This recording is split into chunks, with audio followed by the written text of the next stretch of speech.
Gros chien, est-ce que tu veux m'écouter?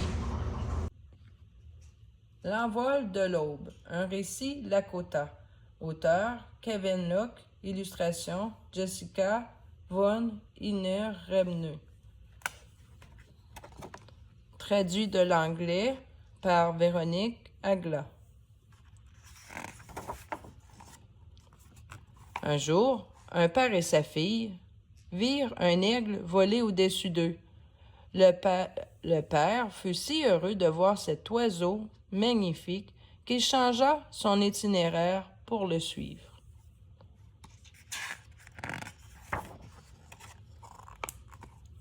Sa fille lui demanda pourquoi elle suivait ainsi l'aigle, et le père se mit à lui raconter une histoire.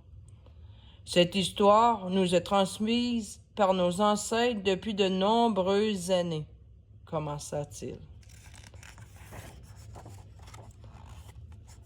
Il fut un temps où ceux qui vivaient sur cette terre n'agissaient pas bien les uns envers les autres. Une grande tristesse régnait sur les monts et dans les vallées.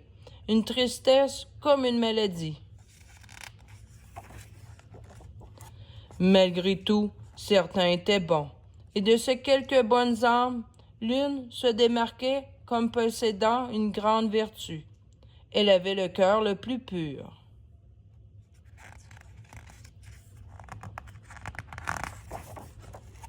Un jour, un déluge arriva pour nettoyer la terre. Les cieux s'assombrirent et un tonnerre assourdissant fit écho dans la vallée. La pluie se mit à tomber comme si elle n'allait jamais s'arrêter.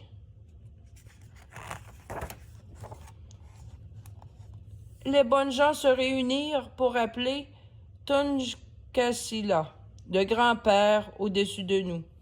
Ils lui demandèrent de voir et d'entendre ce qu'il y avait de noble dans le peuple de ces terres et de sauver la bonté contenue dans leur cœur.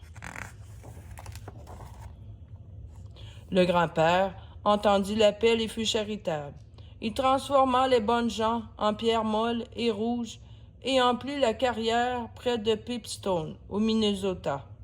Ensuite, il transforma les méchantes gens en quartz sioux dur pour couvrir et protéger la pierre molle.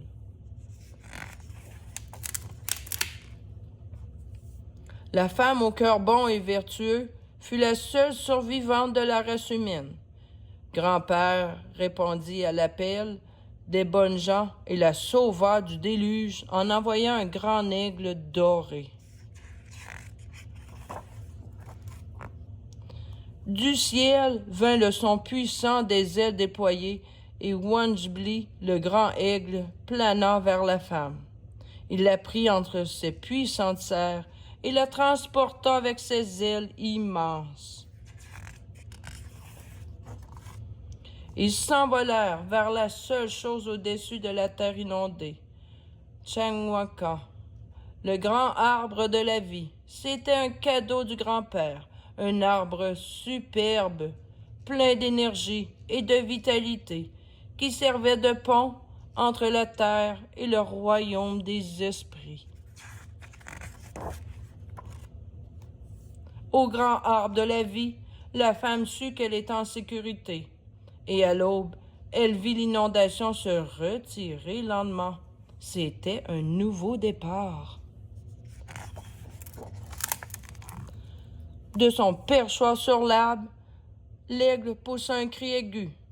La femme savait qu'il s'adressait à elle et comprenait ce qu'il disait, comme tu comprends quand je te parle. L'aigle visita la femme tous les jours et lui apprit à bien vivre.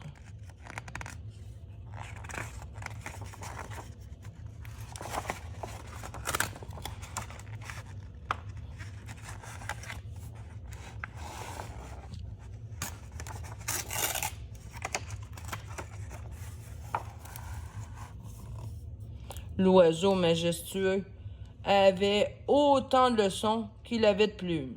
Et de ses plumes, la femme comprit la sincérité, la gentillesse, le respect et le courage. L'aigle expliqua que chacune de ses plumes l'aidait à voler et que grâce à ses vertus, l'humanité pourrait fleurir. La femme engendra une nouvelle race sur la terre. Tous les jours, elle préparait un repas pour sa famille et lui transmettait les connaissances de l'aigle. Ceux qui suivent ces leçons se voient transportés au-dessus des problèmes et des ténèbres du monde, comme sur les ailes d'un aigle. Le peuple grandit pour former une seule race qui s'étendait pleine aux montagnes sur la terre. Ils sont nos ancêtres. Ils ont appris la patience et la gentillesse. Ils ont un amour profond pour leur terre. Chaque fois qu'un membre de notre peuple voit un aigle voler, ses larges ailes lui rappellent qu'il doit trouver l'équilibre parfait entre le cœur et l'esprit. Aujourd'hui, je reconnais l'esprit de l'aigle en moi et en toi, ma fille, dit le père, tandis que l'aigle planait au-dessus d'eux. Comme l'aigle, nous devons apprendre à toujours voler vers la lumière. Tandis que le père finissait son histoire, ils se retrouvèrent tous les deux dans une clairière. Ils s'arrêtèrent pour admirer la vue, quand une plume d'aigle flotta du ciel et vint se poser aux pieds de la fille.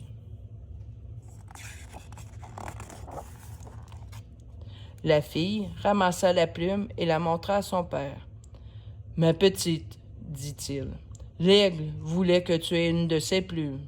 C'est un très bon présage. » La petite fille était si excitée qu'elle voulut partir tout de suite montrer la plume à sa mère. Après avoir montré la plume à sa famille et à ses amis, la fille la plaça dans sa chambre pour pouvoir la regarder tous les jours.